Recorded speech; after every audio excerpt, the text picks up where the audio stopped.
Hello ladies and gentlemen, let's talk about function composition. So we're going to plug a function into another function and create a new composite function. So there's two sort of notations that we use for this. You can see that it says f of g right here. This f of g is how we read that. That means that you're going to plug g into f.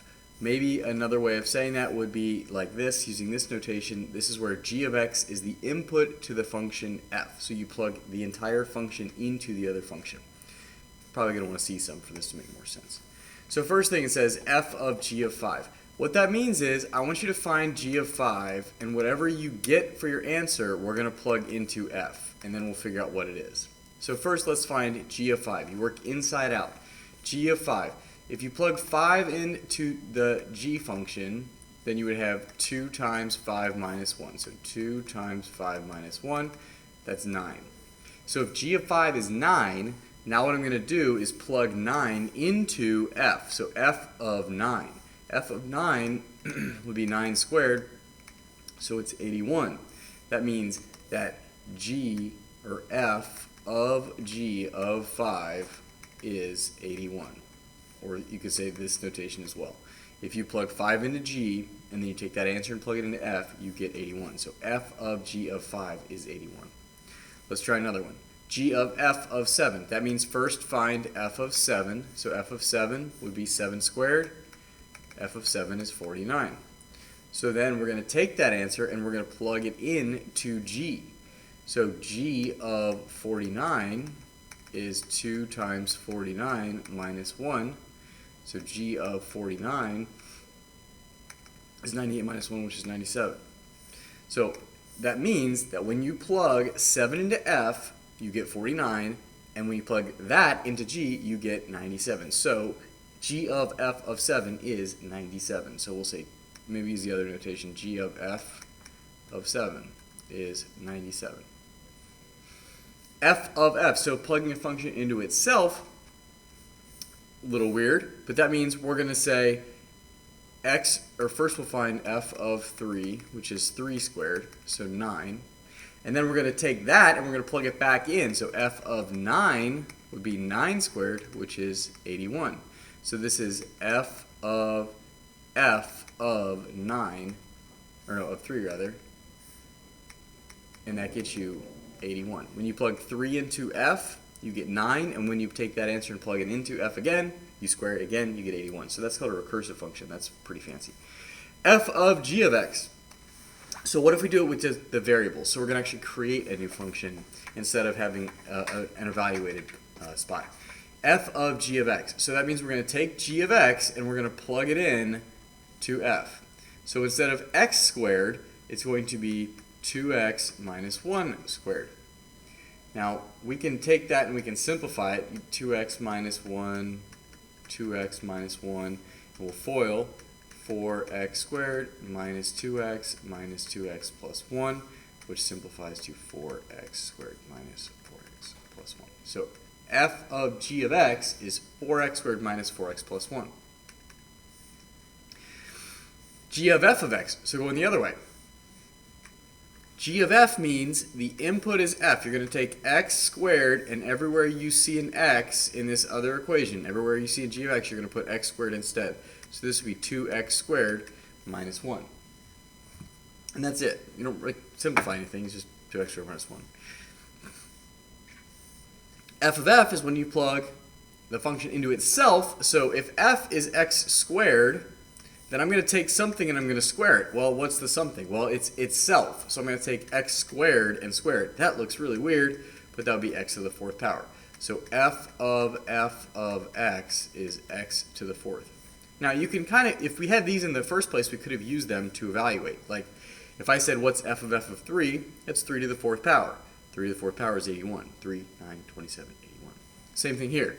If you wanted to find g of f of 7, you would do 2 times 7 squared minus 1. 49 times 2 is 98 minus 1 is 97. And then the same thing with this one. If you wanted to find f of g of 5, you could do that.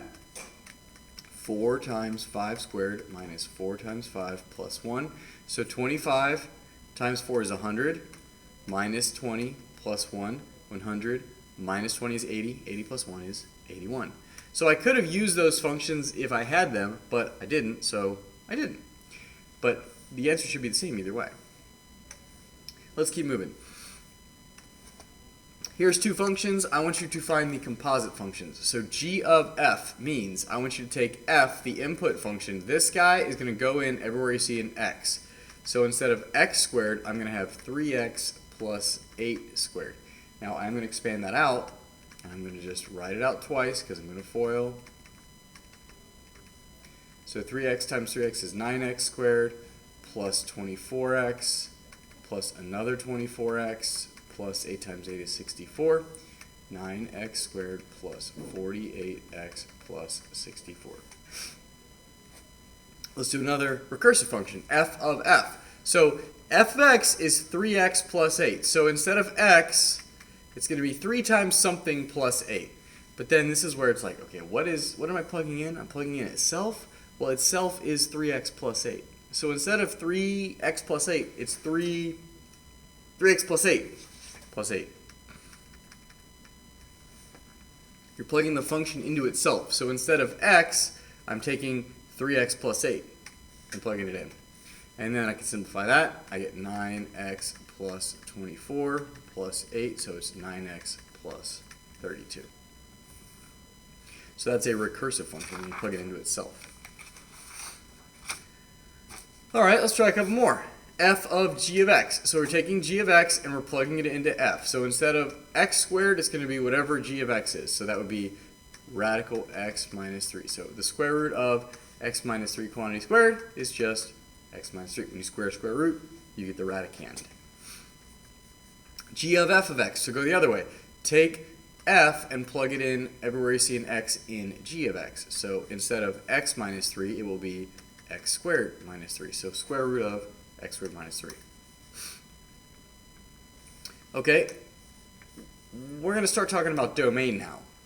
So this says h of x is x squared and m of x is radical x. Find h of m of x. So plug m into h.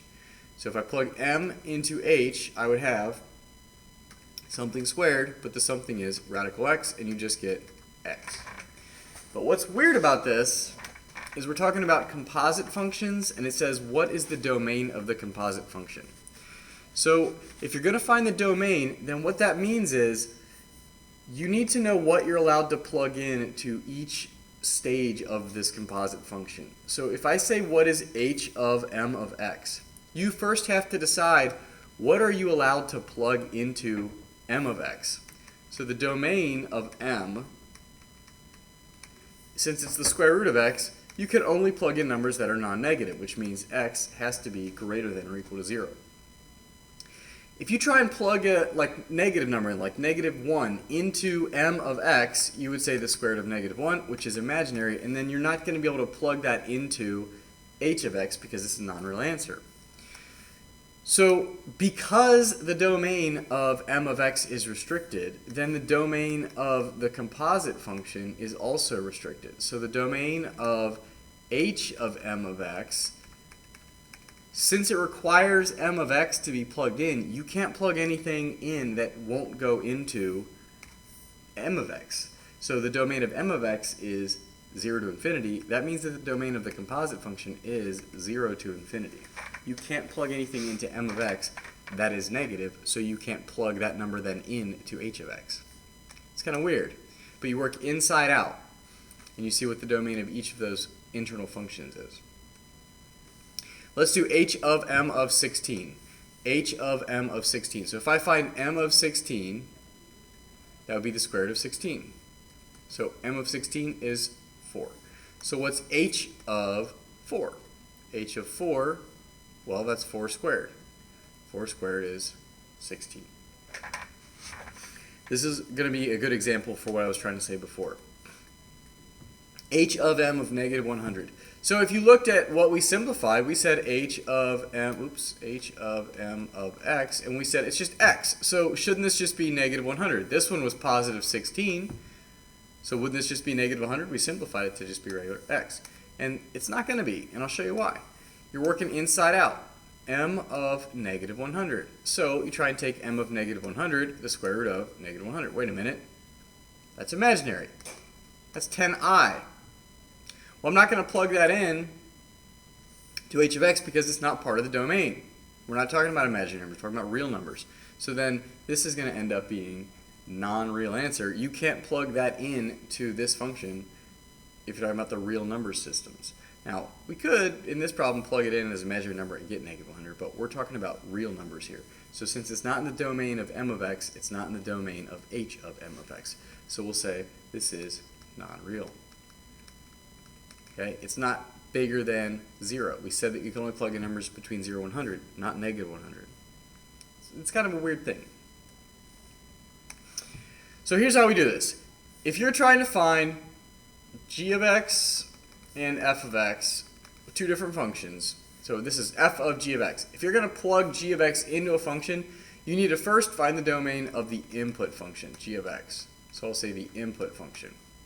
Then you need to find the domain of f of g of x, which is the composite function, the one that you make. So you find the domain of the original function that you're plugging in, and then you find the domain of the new function that you create, and their overlap is going to be the domain of the composite function. Let's do a couple of those. Find f of g of h. So this is a 3-function composite function. First, let's focus on that, g of h. So g of h means you're going to plug h in to g.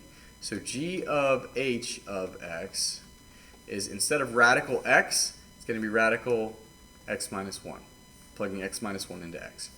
Now, we need to find the domain of that before we go forward. So the domain of that, you would say, well, x minus 1 has to be non-negative, so x has to be greater than or equal to 1. So the domain of this function is x is greater than or equal to 1. We're not going to plug anything less than 1 into any stage of this function, no matter what happens next. But now we're going to take this function and we're going to plug it into f, because it's f of g of h of x. So then instead of x squared minus 1, I'm going to put what g of h of x is, which is radical x minus 1. And you end up with the quantity x minus 1 squared, which is just, or quantity radical x minus 1 squared, which is x minus 1, and then that is x minus 2. So f of g of h is x minus 2. Another way to write that is f of g of h of x. It's x minus 2. When you plug h into g, and then you plug g into f, you get x minus 2.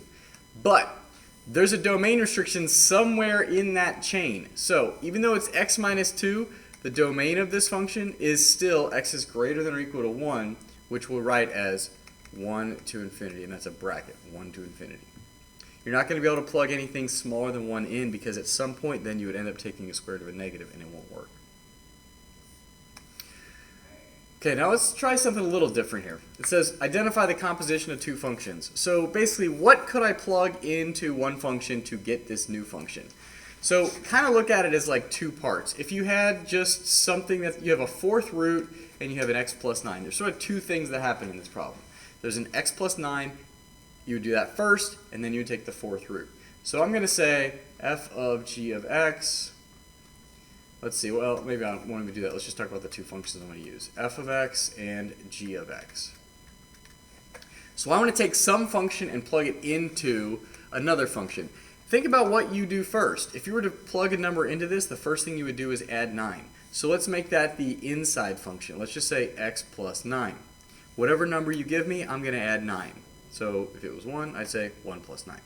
Then I'm going to take that answer, whatever that is, and I'm going to take the fourth root of it. So I'm going to just say the fourth root of x. Now the reason it's just the fourth root of x is because when you plug g of x in, you will then take the fourth root of g of x, which is x plus 9. So you're talking about the fourth root of x as one of your functions, and the other function is x plus 9. So if I were to find f of g of x, I would get that. If you work inside out, this is pretty easy. So we have f of x and g of x. The first thing you would do, if you plug a number in here, would be subtract 2. And the second thing you would do is square it, so x squared. So f of g of x would be x minus 2, quantity squared. Everywhere you see an x, you would put x minus 2, and you would get x minus 2 quantity squared. Ooh, 3-function composition. That's fine. We're just going to do the same thing. F of x, g of x, h of x. So what? Imagine working inside out. What will be the first thing you do if you were to plug a number into this and evaluate it? First thing I would do is square it. So I'll say that's x squared. Then I would add 1. So we'll say x plus 1. Now remember, the reason it's not x squared plus 1 is because you're going to take this answer and you're going to plug it into x. So that will make it x squared plus 1. Then the last thing you would do is you would say 1 over that answer. So 1 divided by the quantity x squared plus 1. One more. F of x, g of x, h of x. Work inside out.